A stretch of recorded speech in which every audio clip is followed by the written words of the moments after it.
fans, I know it's been a while since we've had some new content about auditing, but I thought I'd start a series while I'm travelling about the auditing standards. You can see here I'm at the airport and you can hear airport announcements, but we're going to start by going through the auditing standards and looking at how they're structured and how there are different sections within the standards. So let's dive into the webpage. Here, and I'm just on the AUASB. Now I am talking about ACEs, the ASAs, however, these are going to be equivalent to the international standards, so we're all harmonised, so that's fine. So if you go into the pronouncement section and then the Australian auditing standards, let's have a look at what we've got. So you'll notice here in the standards that there's a couple of different areas. So we start with the quality control standards, and it says there under section 336 of the Corporations Act, these are all legally enforceable. So quality control standards. And then you'll notice that the standards start to be grouped. So our first little group is the ASAs about the 100s. So you'll see there a preamble and complying with ethical standards. So this is mostly just explanatory information about before we get to the standards, here's what you need to know. Now, when you scroll down, you'll notice that we've got in the 200s, there's a range of different standards. So in the 200s, we start with, and let me zoom in a little bit more here, the overall objective. So 200s are all about the planning. So we start with some things like the overall objectives of the audit. And then we also move to things like terms of the engagement. So ASA 210, this is our contract. All right, our engagement letter is our audit contract. So audit, I've got tiny font here. So our engagement letter equals our audit contract. All right, so any business that happens between two parties needs to be done with a contract. Now you might notice here that there's two standards listed. Make sure that you're using the one with the latest adoption period. Older ones are often there just for your reference. So we start with the contract, then we move to quality control.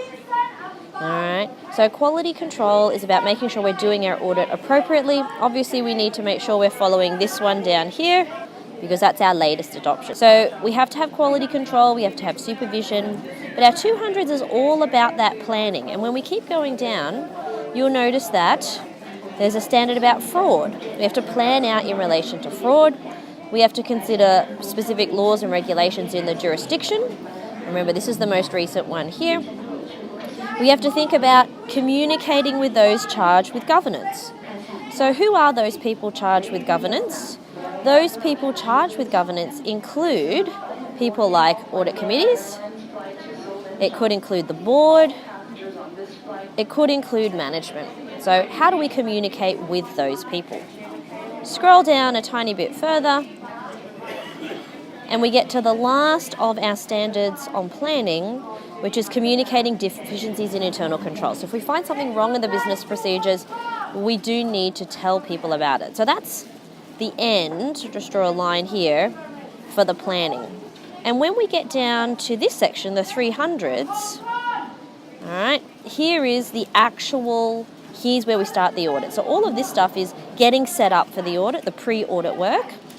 But here in this section, we have planning of the audit. So you have to have a plan for the audit. That's ASA 300. ASA 315 is one of the most important ones about identifying significant risks.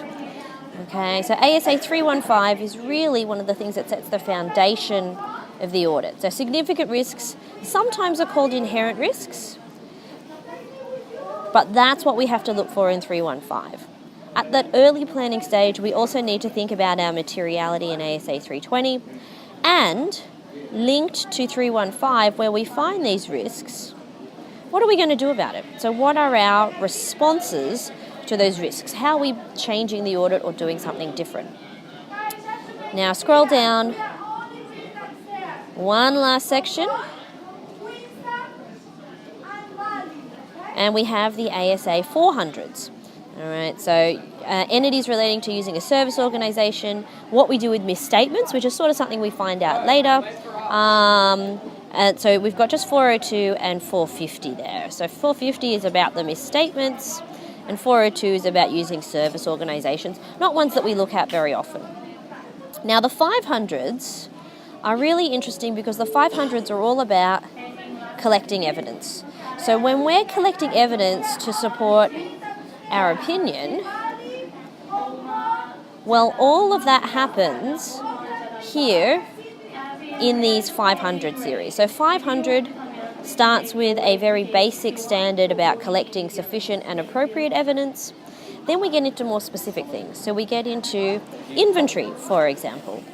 Then we get into lawyers' claims, confirming with external parties. What do we do the first year we have an audit?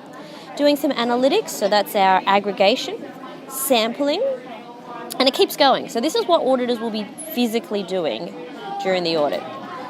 It includes auditing estimates, and there's going to be a new standard on estimates coming out soon, what we do about related parties, how we handle subsequent events, how we assess going concern, and that sort of links through a bit to AASB 101 about subsequent events and about going concern.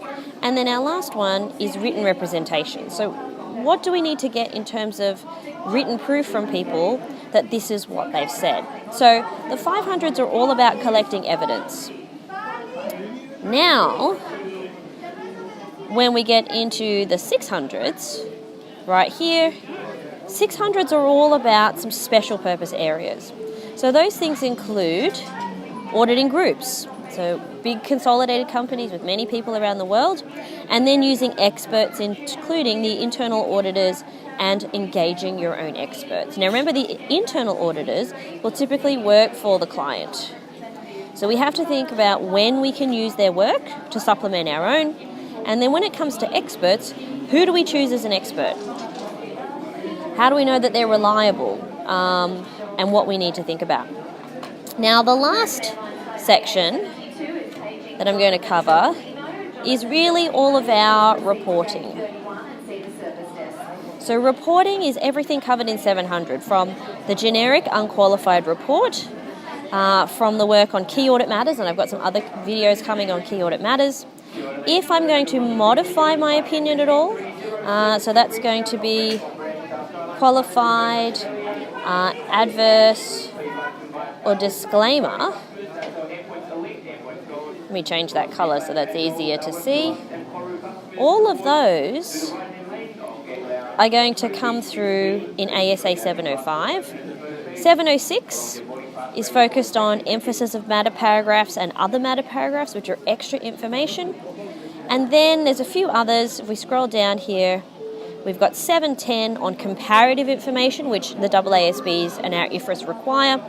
And one that's been very contentious, which is auditors' responsibilities relating to other information. So once we get past the 700s, which is all the reporting, then we go into ASA 800, which is special purpose reports, and then auditing standards not under the Corporations Act, which are not legally enforceable.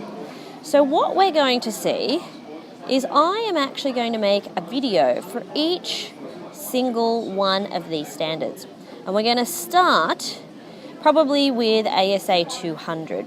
So make sure that you subscribe to get the rest of the videos. If you've got any questions about specific standards, link them in the comments and I'll make sure I get to them when I make that specific video.